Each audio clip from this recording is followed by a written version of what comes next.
त्यामुळे आम्ही या जागृती, स्वप्न आणि सुषुप्ती या तीनच अवस्थांमध्ये जगतो. पण चौथी अवस्था आहे तुर्या.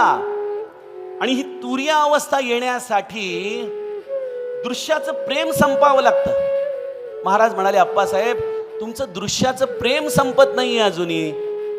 आणि दृश्याचं प्रेम संपण्यासाठी एकच उपाय आहे, तळमळ. ती लागली की आमचे समर्थ म्हणतात तसे, घरी सुंदरे सौख्य नाना परीचे. हे सगळं चांगलं आहे घरामध्ये, पत्नी चांगली आहे, मुलं बाळ आहेत, पैसा अडकाय, सगळं आहे. पण माझ्या अंतराचं दुःख कोण जाणणार? कोण जाणेल? मला लागलेली तळमळ कोण जाणून घेणार? तळमळ निववी रे राम कारुण्य सिंधू. जणू मुक्तीचं महाद्वार तळमळीतून उघडतं.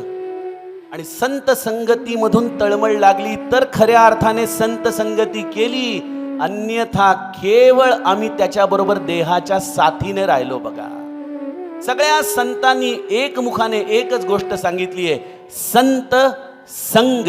आम्ही काय करतो? संत साथ. साथ ही देहाची असते, संग हा मनाचा असतो.